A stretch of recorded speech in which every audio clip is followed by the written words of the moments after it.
بسم اللہ الرحمن الرحیم۔ السلام علیکم۔ میرا نام فرقان قریشی ہے اور آج میں آپ کو سیرت النبی سیریز کی 7ویں قسط میں خوش آمدید کہتا ہوں۔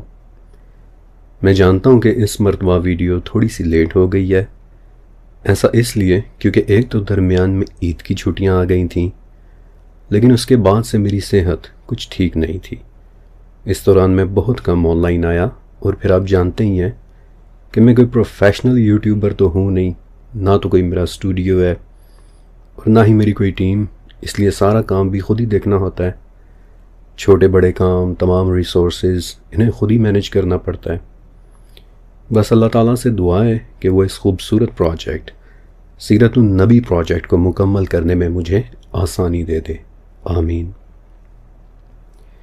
اوکے، پچھلی قسط میں ہم نے نبی علیہ السلام کے حضرت خدیجہ رضی اللہ تعالیٰ عنہ کے ساتھ نکاح تک کی زندگی کو کور کیا تھا، اور آج میں آپ کو اس دن تک کے واقعات سناؤں گا کہ جس دن نبی علیہ السلام پر پہلی وحی نازل ہوئی تھی۔ پہلی وحی کے نازل ہونے کو بعثت کا دن بھی کہتے ہیں، ڈیکلریشن آف نبوہ، یعنی کہ وہ دن کہ جب جبرائیل علیہ السلام نے قرآن پاک کی پہلی آیات آپ علیہ السلام کے سامنے تلاوت کی تھی۔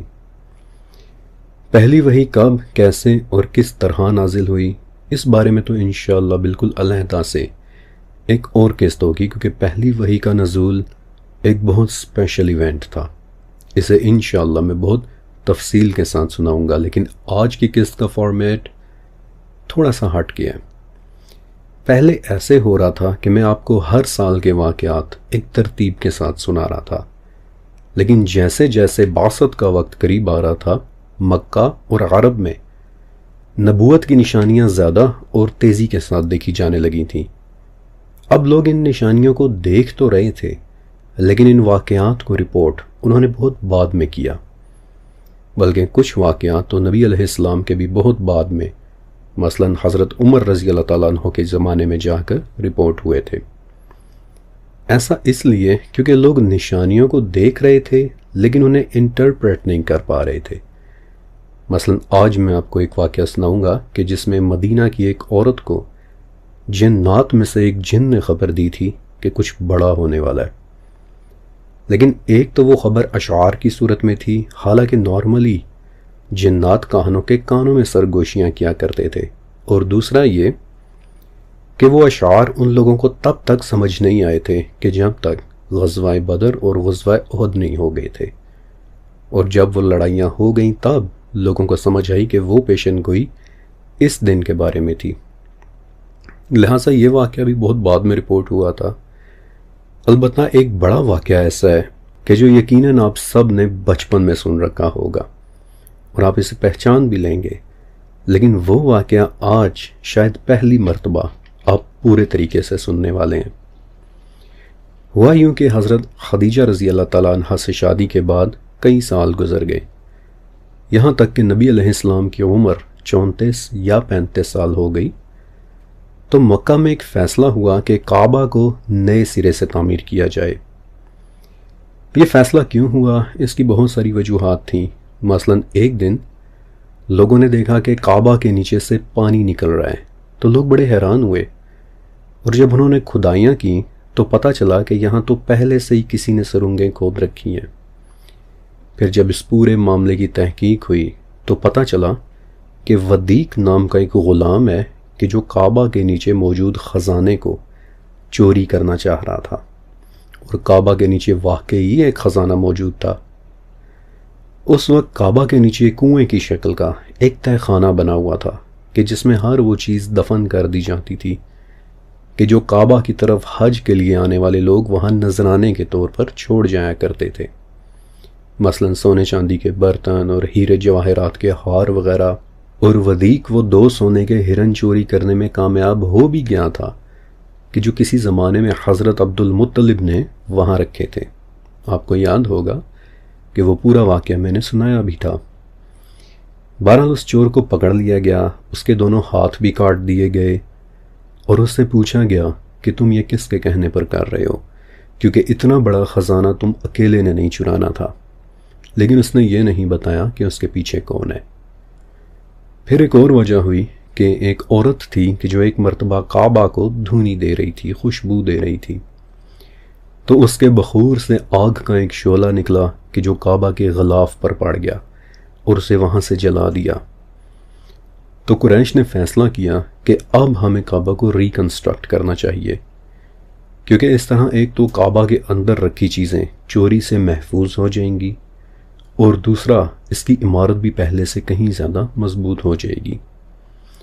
لیکن نئی عمارت بنانے کے لیے کعبہ کی پرانی عمارت کو گرانا ضروری تھا، اور یہ کام مکہ والوں کے لیے سب سے زیادہ مشکل تھا، کیونکہ ان کا ماننا تھا کہ اگر ہم نے کعبہ کو گرانے کی کوشش کی تو ہم پر بھی بالکل ویسی آفتان پڑے گی کہ جیسی ابراہ کے ہاتھیوں پر آئی تھی۔ وہ لوگ بھی کعبہ کو گرانے کے لیے ہی آئے تھے، اور آپ کو پتہ ہی ہے کہ پھر کیسے وابیلوں نے ان کے ٹکڑے کر دیے تھے۔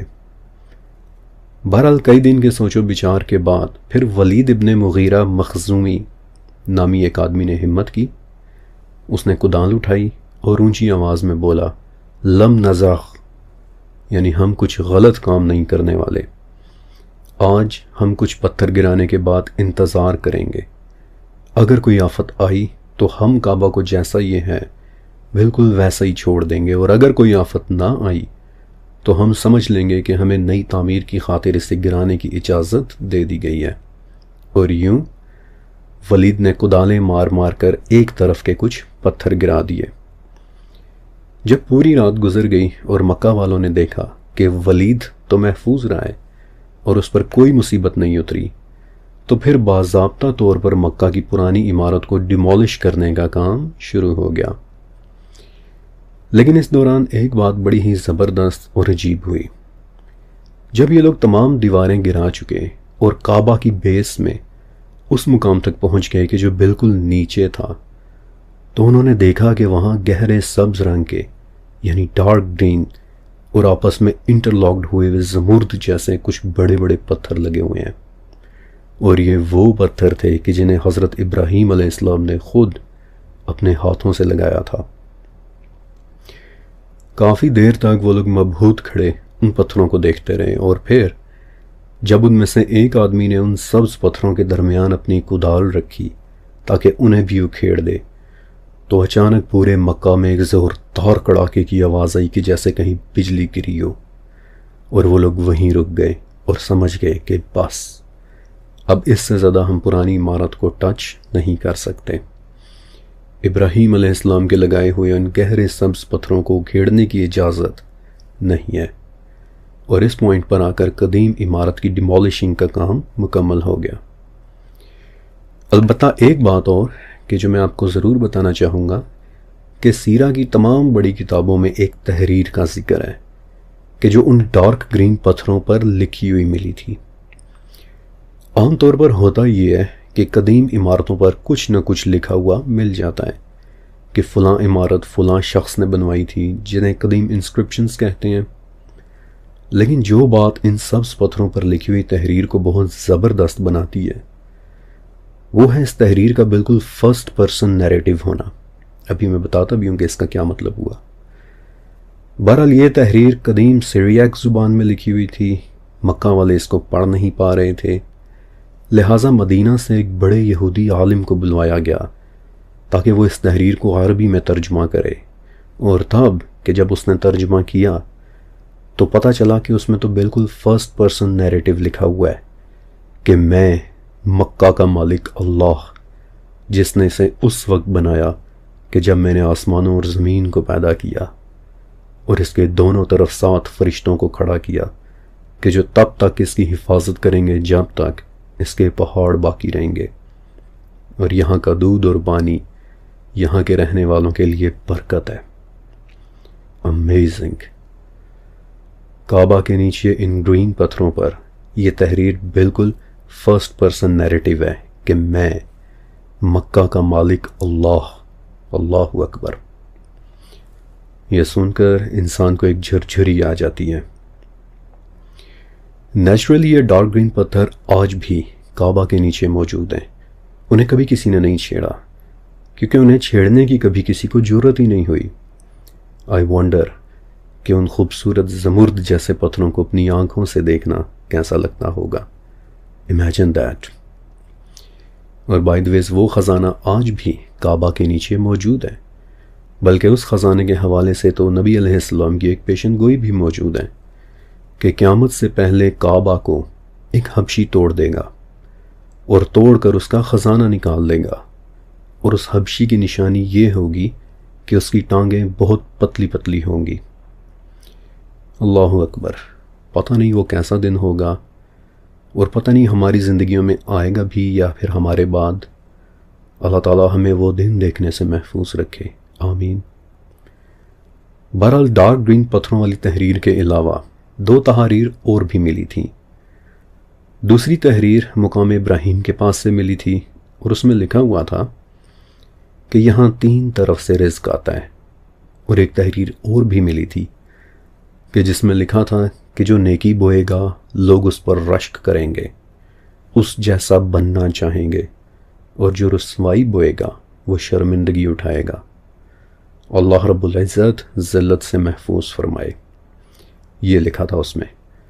اور پھر ان تحریروں کے مل جانے کے بعد کہ جب قریش کو پوری طرح سے تسلی ہو گئی تو پھر کعبہ کی باقاعدہ ریکنسٹرکشن کا کام شروع ہوا.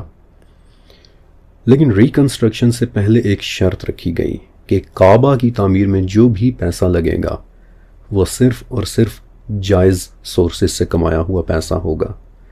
نہ تو اس میں کسی ناچنے اور گانے والی کی کمائی شامل ہوگی اور نہ ہی کسی قسم کا سودی کاروبار کرنے والے کی.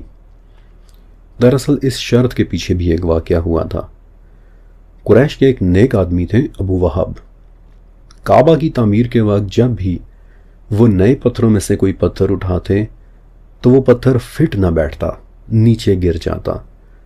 تو اس وقت اس ان یوزول بات کو دیکھتے ہوئے ابو وہب نے کہا کہ قریش، اس گھر کی تعمیر تم صرف حلال پیسوں سے ہی کر سکو گے.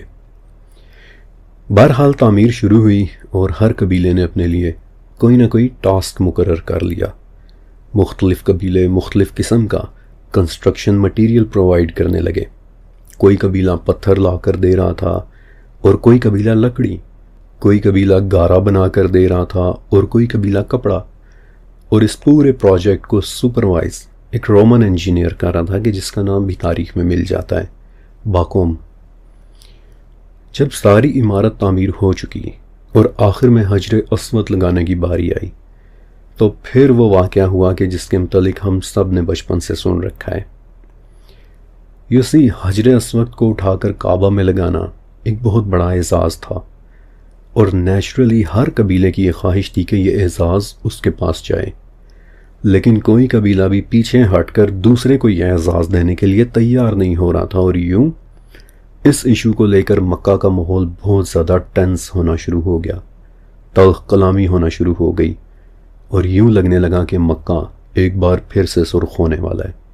یہاں تک کہ عبد الدار نامی ایک سردار نے خون سے بھرا ہوا پیالہ لا کر مکہ کے بیچوں بیچ رکھ دیا، اور اس کے قبیلے کے تمام مردوں نے تلواریں اٹھا کر اس پیالے میں اپنے ہاتھ ڈالے، اپنے ہاتھوں پر وہ خون لگایا، اور اونچی آواز میں ایک عہد لیا کہ مرتے دم تک ہم حجر اسود کے لیے لڑیں گے.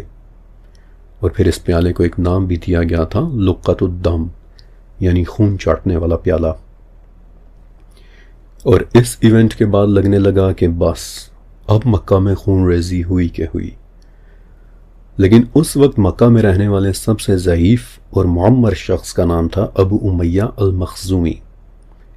تو اس نے کہا کہ رکو، لڑنے کی کوئی ضرورت نہیں ہے، بلکہ ٹھہرو اور آج رات حرم میں بیٹھ کر انتظار کرو اور دیکھو کہ کل صبح جو آدمی سب سے پہلے حرم میں داخل ہوگا یقیناً وہ ایک بہت نیک شخص ہوگا، لہٰذا اپنے جھگڑے کا فیصلہ تم ان سے کروا لینا. اور اللہ کی قدرت دیکھیے کہ اگلی صبح سب سے پہلے نبی کریم حضرت محمد صلی اللہ علیہ وآلہ وسلم حرم میں داخل ہوئے، اور آپ علیہ السلام کو دیکھتے ہی وہ لوگ اپنے چھپنے کی جگہوں سے باہر نکل آئے اور کہنے لگے کہ ان کے فیصلے پر تو ہمیں پورا یقین ہے. اور تب نبی علیہ السلام نے ایک ایسا فیصلہ کیا کہ جسے آج بھی ہسٹورینز اور مورخین اپریشیٹ کرتے ہیں کہ اتنا دانشمندانہ فیصلہ. آپ علیہ السلام نے ایک چادر منگوائی جسے تمام قبیلوں کے مندوبین یعنی ریپریزنٹیٹیوز نے اسے اس کے کناروں سے پکڑا اور حجر اسود کو اس چادر کے درمیان میں رکھا، اور یوں یہ بات اس چیز کی علامت ہو گئی کہ حجر اسود کو اٹھا کر رکھنے میں تمام قبیلے شریک ہوئے ہیں۔ اور پھر نبی علیہ السلام نے بذات خود اپنے ہاتھوں سے حجر اسود کو اٹھا کر اسے اس کی جگہ پر نصب کیا۔ اللہ اکبر! امیجن کریں کہ یہ سب اپنی آنکھوں سے ہوتے دیکھنا کیسا لگتا ہوگا۔ یہ وہ مشہور واقعہ ہے کہ جو شاید آج بھی ہمارے کورسز کی کتابوں میں موجود ہے، لیکن اس کے ساتھ ایک واقعہ اور بھی ہوا تھا کہ جو بہت کم کتابوں میں ملتا ہے۔ ابن عباس رضی اللہ تعالیٰ عنہ بتاتے ہیں کہ جب نبی علیہ السلام حجر اسود کو اس کی جگہ پر لگا رہے تھے تو دور ایک بوڑھا آدمی کھڑا یہ سب کچھ دیکھ رہا تھا، اور اس کا حلیہ ایسا تھا کہ جیسے نجد سے آیا ہو۔ یہ بات بہت امپورٹنٹ ہے، آگے آنے والی قسطوں میں نجد سے آنے والا بوڑھا ایک بار پھر سے ریپیٹ ہوگا۔ بہرحال وہ اپنے قریب کھڑے لوگوں سے بولا کہ میں حیران ہوں کہ شرف، دانائی اور ایک بڑی قوم نے ایک ایسے شخص سے اپنا فیصلہ کروایا ہے کہ جو عمر اور دولت دونوں میں ان سے کم ہے۔ یہ لوگ ان کے سامنے اس طرح سر جھکائے ہاتھ باندھے کھڑے ہیں کہ جیسے وہ ان کے غلام ہیں۔ تم دیکھنا کہ یہ انہیں منتشر کر دے گا، تم دیکھنا کہ یہ انہیں ٹکڑے ٹکڑے کر دے گا۔ اور ابن عباس بتاتے ہیں کہ وہ بوڑھا بذات خود ابلیس تھا کہ جو حجر اسود کو دیکھنے کے لیے آیا تھا۔ بائی دی وے ابلیس کے اس حلیے، اس روپ کو آپ یاد رکھیے گا، کیونکہ آگے چل کر وہ بار بار ایک نجدی بوڑھے کے روپ میں قریش کے پاس آئے گا۔ بہرحال اس طرح خانہ کعبہ کی تعمیر مکمل ہوئی، البتہ اس دوران ایک چیز ایسی ہو گئی کہ جو آج بھی موجود ہے۔ آج بھی آپ کو کعبہ میں یہ صفت نظر آئے گی۔ ہوا یوں کہ قریش کے پاس وسائل کی تھوڑی سی کمی ہو گئی، لہٰذا انہوں نے ناردن سائیڈ والی دیوار کو تھوڑا سا کم کر کے اندر کی طرف کر دیا، حالانکہ پہلے وہ جگہ کعبہ کے اندر ہی ہوا کرتی تھی، لیکن اس تعمیر کے بعد وہ جگہ کعبہ سے باہر ہو گئی اور آج تک ہمیں یہ جگہ باہر دکھائی دیتی ہے، اور کعبہ کے اس حصے کا نام ہے حتیم۔ آپ سب نے یقیناً یہ جگہ دیکھ رکھی ہوگی۔ بہت بعد میں ایک مرتبہ نبی علیہ السلام نے حضرت عائشہ رضی اللہ تعالیٰ عنہ کو یہ جگہ دکھائی تھی اور کہا تھا کہ عائشہ، اگر قریش تازہ جاہلیت سے نہ نکلے ہوتے تو میں کعبہ کو دوبارہ سے گرا کر اسے ایک بار پھر سے ویسے ہی بناتا کہ جیسے اسے حضرت ابراہیم علیہ السلام نے بنایا تھا، یعنی کہ میں حتیم کو بھی کور کر لیتا۔ ایک مرتبہ ایک عباسی خلیفہ مہدی نے کوشش کی تھی کہ وہ کعبہ کو ایک بار پھر سے ریکنسٹرکٹ کر کے حتیم کو اس کے اندر کر دیں، لیکن امام مالک رحمۃ اللہ علیہ نے اسے منع کر دیا تھا اور کہا تھا کہ جو کام نبی علیہ السلام نے نہیں کیا وہ ہم کیسے کر لیں۔ لہٰذا آج جو کعبہ ہم دیکھ رہے ہیں، یہ کعبہ کی وہ حالت ہے کہ جس حالت میں قریش نے اسے تعمیر کیا تھا اور جس حالت میں نبی علیہ السلام نے بذات خود اس کا طواف کیا تھا۔ ہاں، وقت کے ساتھ چھوٹے چھوٹے بدلاؤ ضرور آئے، لیکن اصل ڈیمینشنز آج بھی وہی ہیں۔ بائی دی وے عائشہ رضی اللہ تعالیٰ عنہ یہ بھی بتاتی ہیں کہ نبی علیہ السلام نے مجھے کہا کہ عائشہ، میں تمہیں زمین میں موجود اس کے مشرق و مغرب کے دروازوں کا بھی بتاتا۔ اور یہ کون سے دروازے ہو سکتے ہیں؟ مشرق اور مغرب سمت والے دروازے، یا پھر مشرقین اور مغربین والے وہ دروازے کہ جن پر میں نے حیرت کے دروازے سیریز بنائی تھی، لیکن یہ راز تو صرف اللہ جانتا ہے۔ حجر اسود والے واقعے سے پہلے بھی نبی علیہ السلام مکہ میں ایک بہت نمایاں شخصیت تھے، لیکن اس واقعے کے بعد لوگوں کی توجہ اور نظریں آپ علیہ السلام پر مرکوز ہونا شروع ہو گئی تھیں۔ لوگ آپ علیہ السلام کو ایک انتہائی معتبر شخصیت کے طور پر دیکھنے لگ گئے تھے۔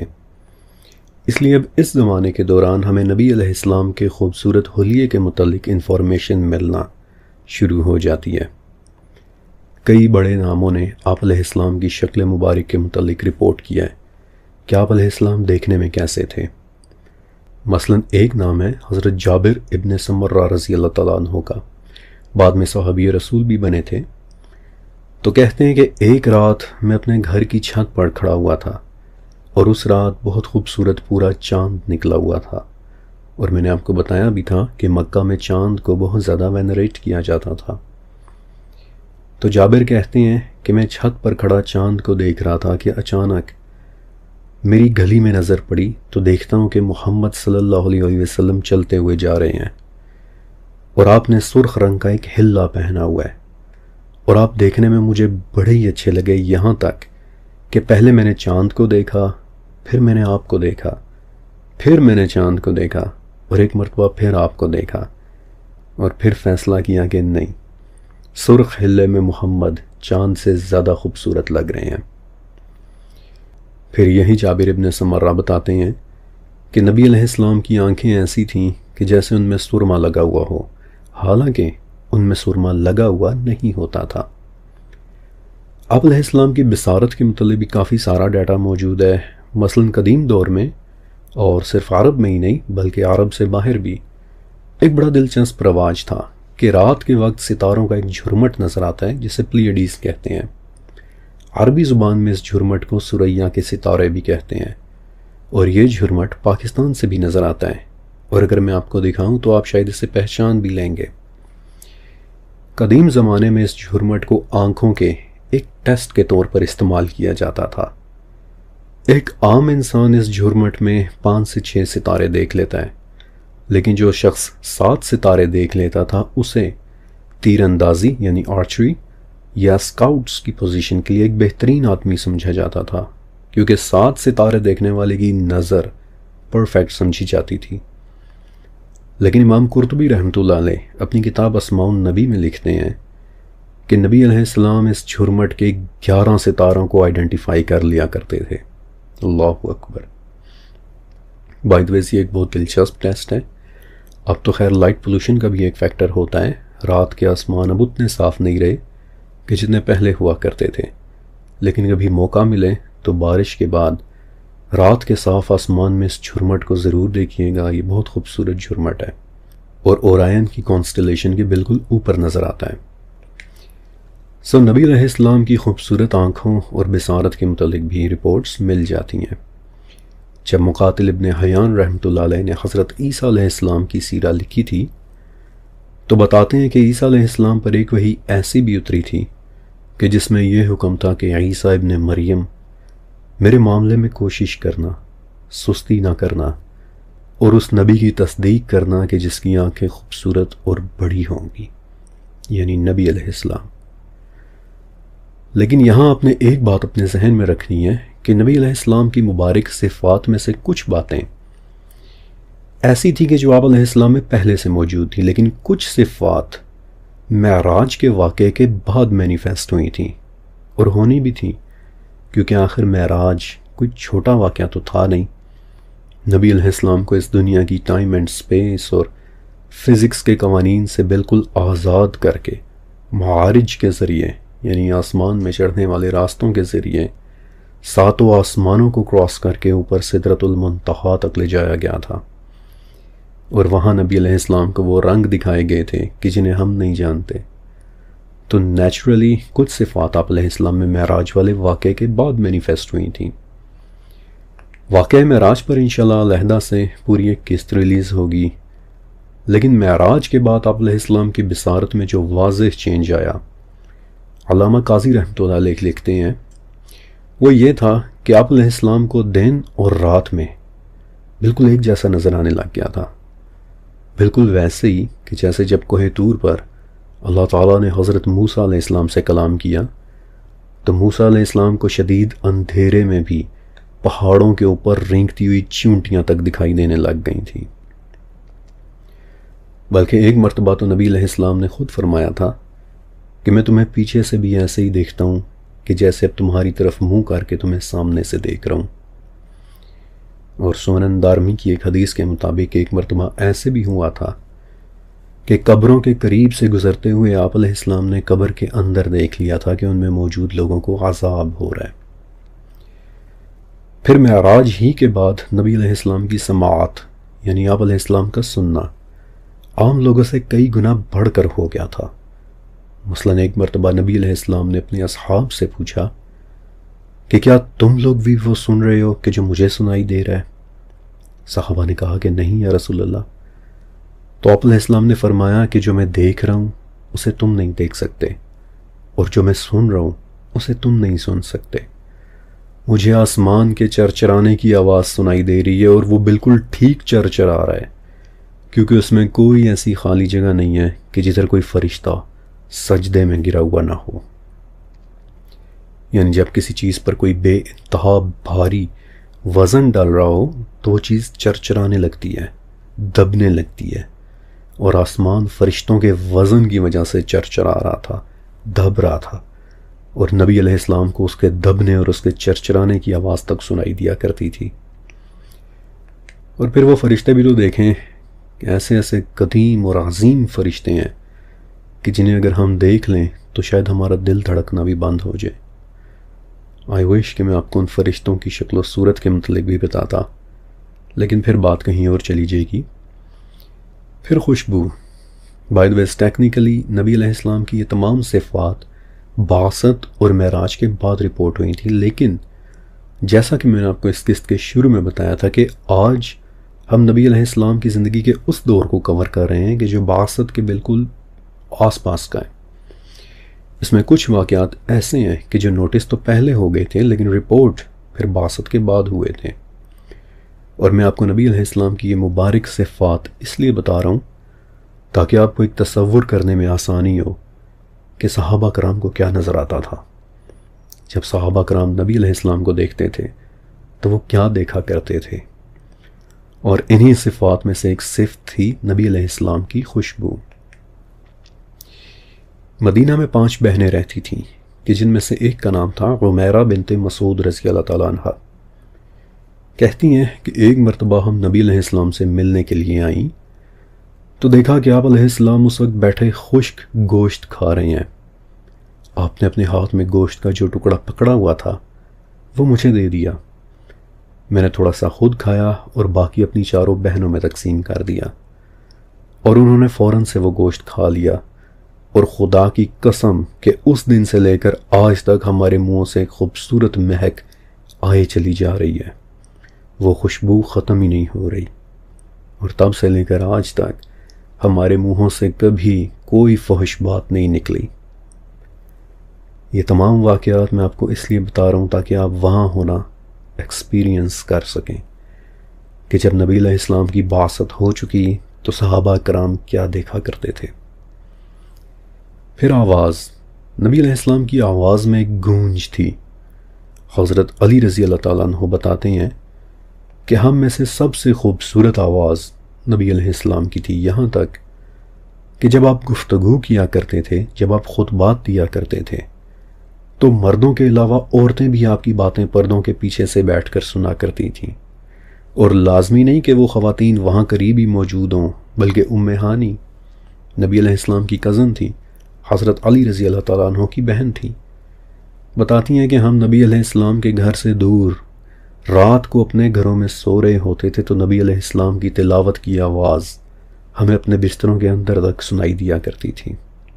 عبد الرحمن ابن معاذ رضی اللہ تعالیٰ عنہ بتاتے ہیں کہ نبی علیہ السلام منا میں خطبہ دے رہے تھے اور آواز ہمیں اپنے خیموں تک آیا کرتی تھی، حالانکہ نبی علیہ السلام بالکل نارمل آواز میں بول رہے ہوتے تھے لیکن آپ کی آواز دور دور تک جایا کرتی تھی۔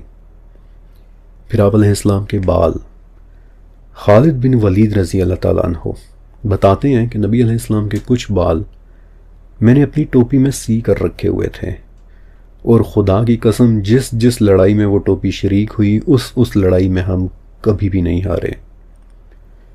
پھر آپ علیہ السلام کی خوشبو کے متعلق ایک اور واقعہ کہ جو مجھے یاد آ گیا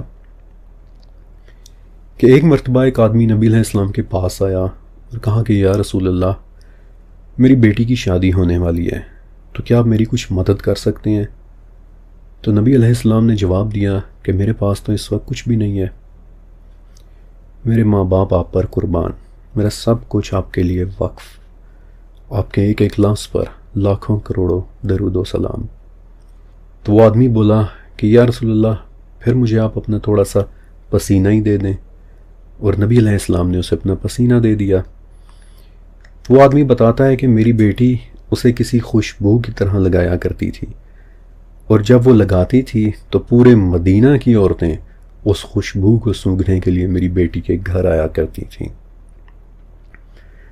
اب آپ کو سمجھ آ رہی ہے کہ رحمت للعالمین کا اصل مطلب کیا ہے۔ آپ علیہ السلام کا وجود سر سے پاؤں تک ہمارے لیے رحمت ہی رحمت تھا۔ عبداللہ ابن رواحہ رضی اللہ تعالیٰ عنہ ایک شعر کی صورت میں بتاتے ہیں کہ اگر محمد ہمیں کوئی معجزات نہ بھی دکھاتے تو بھی صرف ان کی شکل و صورت اور خوبصورتی دیکھ کر ہی ہم انہیں ایک نبی مان سکتے تھے۔ آپ علیہ السلام کی صفات پر علیحدہ سے پوری ایک قسط بن سکتی تھی، لیکن باقی باتیں انشاءاللہ ساتھ ساتھ میں آپ کو بتاتا رہوں گا۔ ہاں، آج کے لیے نبی علیہ السلام کی ایک صفت اور بتا کر پھر ہم آگے بڑھتے ہیں کہ نبی علیہ السلام کا خوبصورت چہرہ۔ آپ علیہ السلام کی رنگت سفید تھی، خوبصورت سفید، کہ جس میں ہلکی سی گلابی ٹنج ہوتی ہے۔ ایک مرتبہ نبی علیہ السلام کو کسی نے کالی چادر تحفے میں دی تو آپ علیہ السلام نے وہ پہنی اور پھر اپنے گھر والوں سے پوچھا کہ یہ کیسی لگ رہی ہے۔ تو گھر والوں نے بتایا کہ اس کی سیاہی آپ کی سفیدی اور آپ کی سفیدی اس کی سیاہی کے ساتھ بہت خوبصورت لگ رہی ہے۔ اور میں قربان جاؤں، امیجن کریں کہ جب نبی علیہ السلام نے اپنے گھر والوں سے پوچھا ہوگا کہ مجھ پر یہ چادر کیسی لگ رہی ہے۔ میرے پیارے نبی پر لاکھوں کروڑوں درود و سلام۔ یہاں سے آگے میں آپ کو کچھ ایسے واقعات سنانے والا ہوں کہ جو بعثت سے بالکل پہلے پیش آئے تھے، لیکن رپورٹ آبویسلی بہت بعد میں ہوئے تھے۔ دیکھیے، جیسے جیسے بعثت کا زمانہ قریب آ رہا تھا ویسے ویسے عرب میں ایک خاص طرح کی فیلنگ بڑھتی چلی جا رہی تھی کہ کچھ بڑا ہونے والا ہے۔ اس کی دو وجوہات تھیں۔ ایک تو یہ کہ کاہنوں کے پاس خبریں آنا بند ہو گئی تھیں، ابھی میں بتاتا بھی ہوں کہ کیوں۔ اور دوسرا یہ کہ جو اہل کتاب تھے یعنی یہود و نصارہ، وہ جان چکے تھے کہ اب ایک نبی کا ظہور ہونا زیادہ دور نہیں ہے۔ کچھ نشانیاں تو انہیں اپنی کتاب کے ذریعے پتہ تھیں، لیکن کچھ واقعات تو بڑے ہی ڈائریکٹ ہو کر ہو رہے تھے، اور میں آپ کے ساتھ دونوں شیئر کرتا ہوں۔ علی ابن نافع الجرشی بتاتے ہیں کہ نبی علیہ السلام کی بعثت سے بالکل پہلے کی بات ہے کہ ہم یمن میں رہ رہے تھے اور ہر طرف ایک خبر پھیلی ہوئی تھی کہ ایک نبی کا ظہور ہونے والا ہے۔ تو ہم نے سوچا کہ کیوں نہ پہاڑوں میں رہنے والے ایک کاہن کے پاس چلیں اور اس سے پوچھ کر آئیں۔ تو ہم لوگ پورے ایک دن اور ایک رات کا سفر کر کے ان پہاڑوں میں پہنچے۔ اور آپ کی امیجنیشن کے لیے بتا دوں کہ یمن میں کچھ اس طرح کے پہاڑ ہیں کہ جن کی چوٹی پر آج بھی قدیم موناسٹریز اور قلعے بنے ہوئے ہیں کہ جنہیں آپ لاجواب قسم کی انجینئرنگ کہہ سکتے ہیں۔ ان قلعوں کو دیکھ کر بندہ سوچ میں پڑ جاتا ہے کہ یہ آخر انہوں نے بنائے کیسے ہوں گے۔ بہرحال ایک مشکل سفر کر کے یہ لوگ پہاڑوں میں موجود ایسی کسی موناسٹری پر پہنچے کہ جہاں وہ کاہن رہا کرتا تھا، اور اس وقت صبح ہونے ہی والی تھی۔ تو یہ لوگ بتاتے ہیں کہ ہم نے دیکھا کہ وہ کاہن تیز تیز چلتا ہوا نیچے کی طرف آ رہا ہے، حتیٰ کہ وہ ہمارے پاس پہنچ کر رک گیا۔ پھر سورج کی طرف دیکھ کر کافی دیر تک کچھ پڑھتا رہا، سوچتا رہا، پھر آسمان کی طرف دیکھنے لگ گیا اور کافی دیر تک دیکھتا رہا، اور پھر اچانک ہماری طرف دیکھ کر صرف اتنا بولا کہ چند دنوں کی بات ہے کہ تمہارے درمیان ایک نبی ظاہر ہوں گے۔ اللہ نے انہیں منتخب کر لیا ہے اور ان کا نام محمد ہے، اور تمہارے درمیان وہ تھوڑے ہی وقت کے لیے رہیں گے۔ علی بتاتے ہیں کہ کاہن نے صرف اتنا کہا اور پھر دوبارہ پہاڑ کی چوٹی کی طرف منہ کر کے اوپر بھاگتا ہی چلا گیا۔ پھر عاصم ابن عمر رضی اللہ تعالیٰ عنہ بتاتے ہیں کہ یہود و نصارہ کا رویہ ہمارے ساتھ بدلنا شروع ہو گیا۔ حالانکہ یہ وہ لوگ تھے کہ جو ہمارے ساتھ بڑا گھل مل کر رہا کرتے تھے، اور ہمیں اندازہ تھا کہ اپنی کتاب کے ذریعے انہیں کچھ ایسی باتوں کا پتہ ہے کہ جو ہمیں نہیں معلوم، لیکن دھیرے دھیرے ان کا رویہ ہمارے ساتھ کافی زیادہ بدل گیا، اور وہ ہمیں کہنے لگ گئے کہ عنقریب تمہارے درمیان ایک نبی آئے گا، اور جب تم لوگ اس پر ایمان لے آؤ گے تو ہم تمہیں ویسے ہی قتل کریں گے کہ جیسے عاد اور ارم کو قتل کیا گیا تھا۔ عاصم بتاتے ہیں کہ ان کے اس بیہیویئر پر ہمیں بڑی حیرت بھی ہوتی تھی۔ بائی دی ویز یہ وہ لوگ تھے کہ بعد میں جن کے متعلق البقرہ کی 89 نمبر آیت بھی اتری تھی کہ جس چیز کو یہ لوگ پہچانتے تھے جب وہ ان کے پاس آ گئی تو یہ کافر ہو گئے۔ یہ لوگ اس آیت کا بیک گراؤنڈ تھے۔ دوسری طرف مدینہ میں سلمہ ابن سلامہ رضی اللہ تعالیٰ عنہ، یہ بعد میں بدری صحابی بھی بنے تھے، لیکن اس وقت بالکل ایک چھوٹے بچے تھے، اور بتاتے ہیں کہ یہودیوں کا ایک عالم ہمارے گھر کے قریب رہا کرتا تھا۔ تو ایک دن میں چادر لپیٹے اپنے گھر کے باہر بیٹھا تھا تو دیکھتا ہوں کہ یہودی اپنے گھر سے نکل کر ایک ایسی جگہ کھڑا ہو گیا ہے کہ جہاں سے اسے گلی کا ہر گھر نظر آنے لگ گیا ہے، اور اچانک اس نے اپنے ہاتھ اٹھا کر مکہ اور یمن کی طرف اشارہ کیا اور اونچی آواز سے بولا کہ ان قریب ادھر سے ایک نبی کا ظہور ہونے والا ہے، اور پھر اس نے ایک طویل ڈسکرپشن دی کہ اس نبی کی کیا کیا خصوصیات ہوں گی۔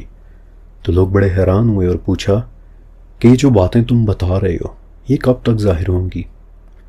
تو وہ یہودی جس نے اپنے ہاتھ سے مکہ کی طرف اشارہ کر کے رکھا ہوا تھا، اس نے اچانک اپنے ہاتھ کا رخ میری طرف کر دیا اور بولا کہ اگر اس بچے کی زندگی رہی تو یہ اس نبی کو ضرور دیکھے گا۔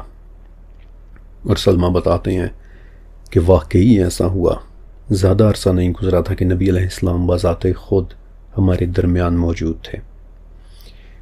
یہ چند واقعات تھے کہ جن میں نبی علیہ السلام کی بعثت کی نشانیاں نظر آتی تھیں، لیکن عرب میں کچھ واقعات تو بڑی ڈائریکٹ ہو کر ہو رہے تھے، ایسے واقعات کہ جن میں جنات نے بذات خود آ کر انسانوں کو بتایا تھا کہ ایک نبی آنے والے ہیں یا پھر آ چکے ہیں۔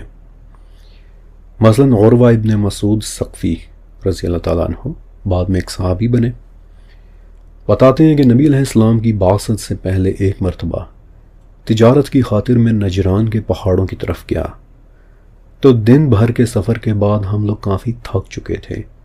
میرے ساتھی آپس میں باتیں کر رہے تھے، لیکن میں ایک سائیڈ پر ہو کر ایک درخت کے نیچے لیٹ گیا۔ لیکن سونے سے پہلے جو آخری چیز میں نے دیکھی وہ 2 لڑکیاں تھیں کہ جو قریب میں اپنی بکریوں کو چرا رہی تھیں۔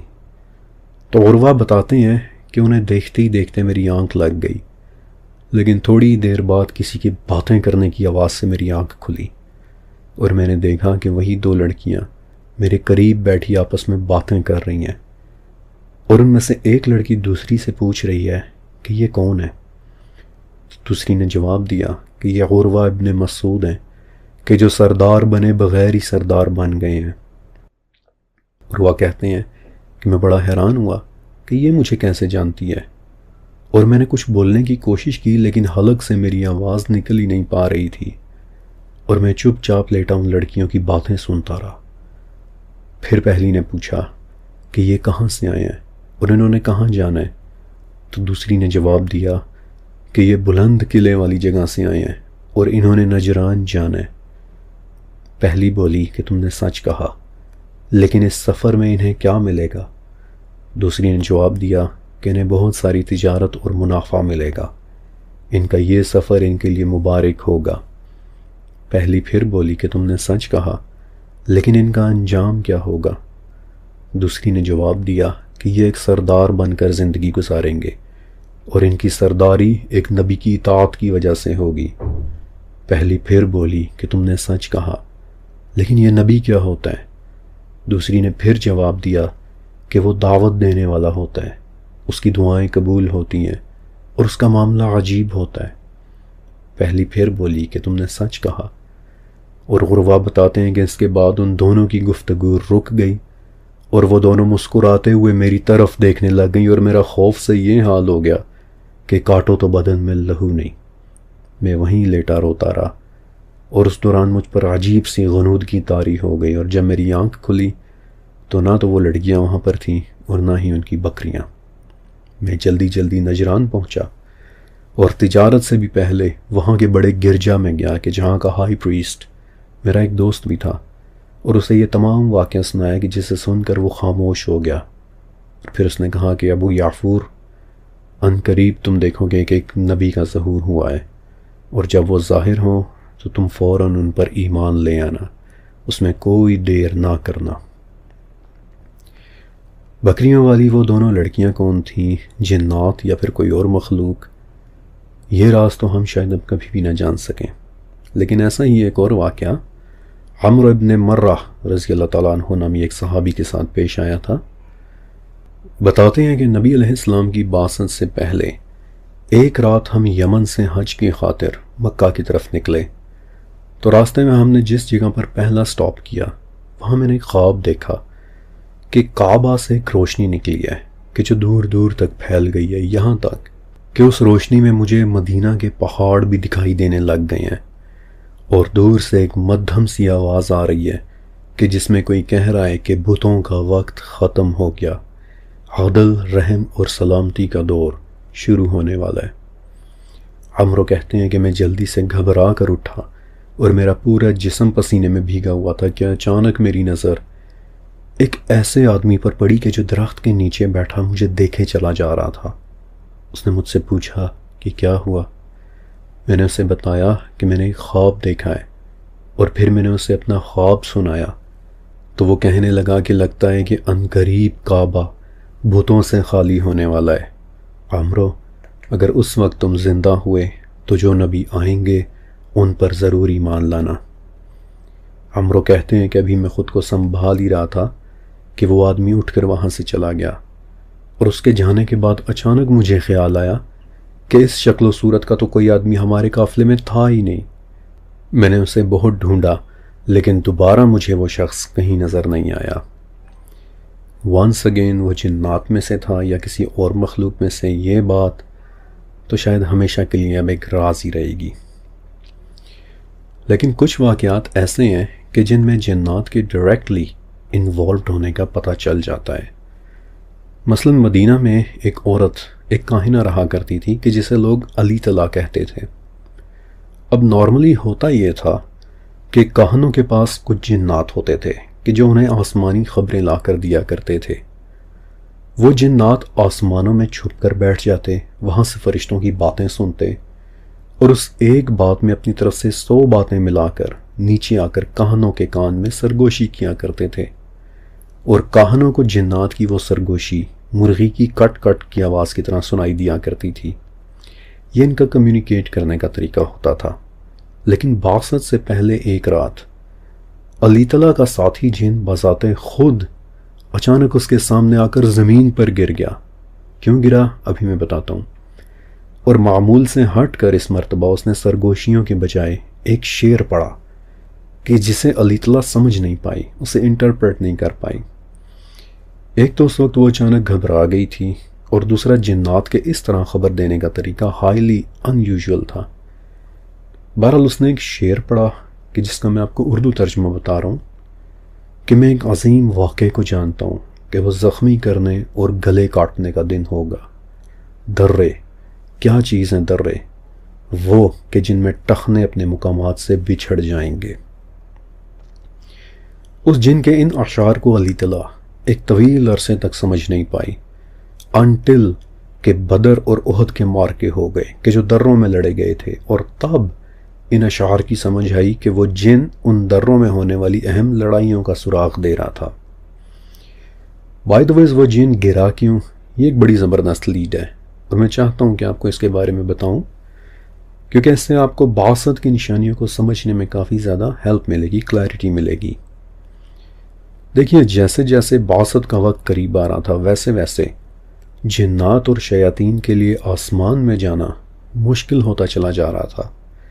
یہ بات ہمیں سورہ جن سے پتہ چل جاتی ہے کہ جہاں جنات خود مونولوگ کرتے ہوئے بتاتے ہیں کہ ہم خبریں سننے کے لیے جگہ جگہ آسمان میں بیٹھ جایا کرتے تھے، لیکن اب جو ان خبروں کو سننے کے لیے جائے اس کے پیچھے ایک شہاب ثاقب آتا ہے، اور ہمیں نہیں پتا کہ اب زمین والوں کے ساتھ کیا ہونے والا ہے۔ تو بہت ممکن ہے کہ علی طلا کا وہ جن کوئی خبر لینے کے لیے آسمان کی طرف گیا ہو، اور ایک زوردار شہاب ثاقب نے اسے ہٹ کیا ہو کہ جس کی وجہ سے وہ زخمی ہو کر علی طلا کے پاس واپس زمین پر آ کر گر گیا تھا۔ ابن عباس رضی اللہ تعالیٰ عنہ بتاتے ہیں کہ جنات کی مختلف قبیلوں کے لیے آسمانوں میں مختلف جگہیں مقرر تھیں۔ کوئی جن زمین کے بالکل قریب بیٹھا کرتا تھا، لیکن کوئی جن آسمان کی اس اوپری سطح کے بالکل نزدیک بیٹھا کرتا تھا، ڈپینڈنگ آن دیئر پاورز کہ وہ آسمان اور زمین کے درمیان سفر کیا کرتے تھے۔ لیکن بعثت کے قریب انہیں آنے جانے سے یکسر منع کر دیا گیا۔ اب جب کاہنوں کے پاس خبریں آنی بند ہو گئیں تو وہ پریشان ہو گئے، سمجھنے لگے کہ جیسے معاذ اللہ آسمان والے ختم ہو گئے ہیں۔ لہٰذا اپنی گھبراہٹ میں جس کاہن کے پاس اونٹ تھے اس نے اونٹ کی قربانی کی، جس کے پاس گائیں تھی اس نے گائے کی قربانی کی، اور جس کے پاس بکریاں تھیں اس نے بکری کی قربانی کی، تاکہ دوبارہ سے یہ خبریں آنا شروع ہو جائیں۔ لیکن ایسا نہیں ہوا، کہانت ختم ہو گئی۔ اور کیوں ختم ہوئی؟ کہانت کو ختم کرنا ضروری تھا، آسمان سے خبروں کا آنا بند ہونا ضروری تھا، تاکہ بعثت کے بعد زمین پر نبی علیہ السلام کے علاوہ غیب کی خبریں دینے والا اور کوئی نہ رہے۔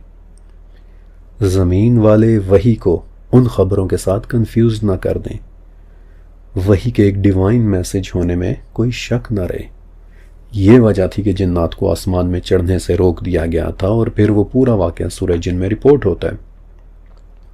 اور جنات سمجھ گئے تھے کہ اگر ہمیں آسمان میں چڑھنے سے روک دیا گیا ہے تو یقیناً زمین پر کوئی بڑا واقعہ رونما ہونے والا ہے، اور اسی طرح اہل کتاب کے علاوہ کاہنوں کو بھی اس بات کا اندازہ ہونا شروع ہو گیا تھا۔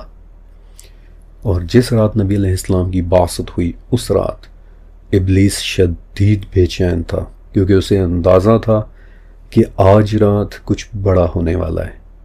اور ابن عباس رضی اللہ تعالیٰ عنہ بتاتے ہیں کہ اس نے اپنے سب سے بڑے اور طاقتور جنات کو کہا کہ میرے پاس زمین سے ہر طرف کی مٹی لے کر آؤ۔ اس نے ان مٹیوں کو سونگھا، اور جب اس نے مکہ کی مٹی سونگھی تو فوراً سمجھ گیا کہ آخری نبی کی بعثت ہو چکی ہے۔ اس نے تیزی سے وہ مٹی ایک طرف پھینک دی، اور اس پر تمام جنات خاموش ہو گئے تھے۔ اس کے بعد جب بھی جنات آسمان میں چڑھنے کی کوشش کرتے تو انہیں آگ کا ایک شعلہ مارا جاتا، اور ان شعلوں کو کہ جنہیں ہم شہاب ثاقب یا پھر ٹوٹتے ہوئے تارے بھی کہہ دیتے ہیں، جنات کے علاوہ انسانوں نے بھی نوٹ کیا تھا۔ مثلا بنو علاج کا ایک آدمی تھا، عمرو ابن امیہ۔ تو بعثت سے کچھ وقت پہلے ایک رات کہ جب عرب کے کچھ کسانوں نے بے تحاشا ٹوٹتے ہوئے تارے دیکھے تو وہ عمرو کے پاس گئے اور اس سے پوچھا کہ یہ سب کیوں ہو رہا ہے؟ تو اس نے کہا کہ انتظار کرو اور دیکھو، اگر یہ وہ ستارے ٹوٹ رہے ہیں کہ جن سے لوگ راستے معلوم کرتے ہیں، یعنی کانسٹیلیشنز کے ستارے، کہکشاؤں کے ستارے، تو سمجھ لو کہ پھر قیامت آنے والی ہے اور دنیا کا انجام اپنے قریب آ چکا ہے۔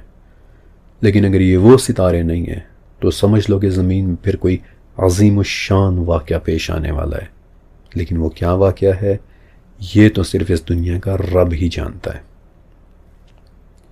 بائی ویز ایک بات اور کہ کیا ہر ٹوٹتا ہوا تارا جنات اور شیاطین کو مارا ہوا ایک شعلہ ہوتا ہے؟ اس حوالے سے میں نے 40,000 سالوں کے علم سیریز میں بات کی بھی تھی، ابھی وقت نہیں ہے کہ میں اسے ایکسپلین کروں، لہٰذا آپ اس کا 10واں چیپٹر ضرور دیکھیے گا۔ برحال ایسے ہی ڈائریکٹ واقعات میں سے ایک اور واقعہ کہ جو ہوا تو نبی علیہ السلام کی بعثت کے فوراً بعد تھا، لیکن رپورٹ بہت بعد میں حضرت عمر رضی اللہ تعالیٰ عنہ کے دور خلافت میں جا کر رپورٹ ہوا تھا۔ ہوا یوں کہ ایک دن حضرت عمر رضی اللہ تعالیٰ عنہ مسجد نبوی میں اپنے اصحاب کے ساتھ بیٹھے ہوئے تھے، تو سامنے سے ایک آدمی گزرا، تو کسی نے حضرت عمر رضی اللہ تعالیٰ عنہ سے پوچھا کہ یا امیر المومنین، آپ اس آدمی کو جانتے ہیں؟ تو عمر رضی اللہ تعالیٰ عنہ نے کہا کہ نہیں، کون ہے یہ آدمی؟ تو بتایا گیا کہ اس آدمی کا نام سواد ابن قارب ہے، اور زمانے جاہلیت میں یہ کاہن ہوا کرتا تھا، لوگوں کو مستقبل کے حوالے سے عجیب عجیب باتیں بتایا کرتا تھا۔ لیکن ایک دن یہ چیختا چلاتا اپنے گھر سے باہر نکلا اور کہنے لگا کہ اٹھو اٹھو، وہ آ گیا، دیکھو دیکھو وہ کیسا صاف کہہ رہا ہے لا الہ الا اللہ۔ پہل تو ہم سمجھے کہ اس نے شاید کوئی برا خواب دیکھ لیا ہے، لیکن بعد میں ہمیں پتہ چلا کہ یہ تو حرف بحرف سچ کہہ رہا تھا۔ حضرت عمر رضی اللہ تعالیٰ عنہ نے کہا کہ اسے فوراً میرے پاس لاؤ۔ جب وہ آ گیا تو عمر رضی اللہ تعالیٰ عنہ نے اس سے پوچھا کہ کیا تم ہی سواد ابن قارب ہو؟ اس نے کہا کہ جی میں ہی ہوں۔ تو عمر رضی اللہ تعالیٰ نے پوچھا کہ تمہاری کہانت کا کیا ہوا؟ تو سواد کو تھوڑا سا برا لگا اور اس نے تھوڑا سا مائنڈ کیا اور کہا کہ اب کہ جب میں مسلمان ہو گیا ہوں تو آپ کیوں مجھے پرانی باتیں یاد دلا رہے ہیں؟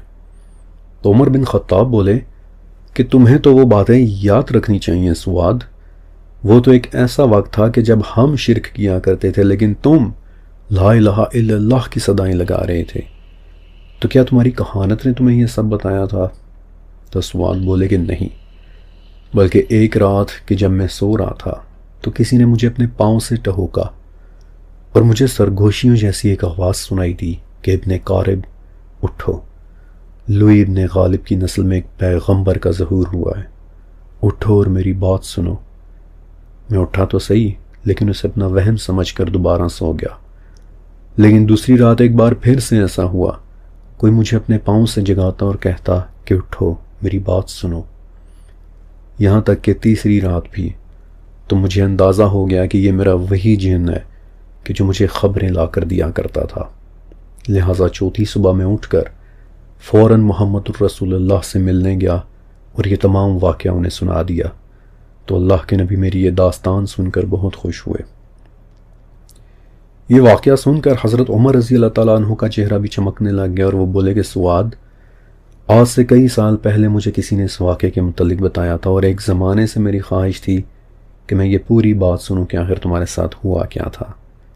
خدا کا شکر ہے کہ وہ تمہیں بذات خود میرے سامنے لے آیا، اور بے شک جو بات تم نے بتائی ہے یہ ایک صحیح ترین بات ہے۔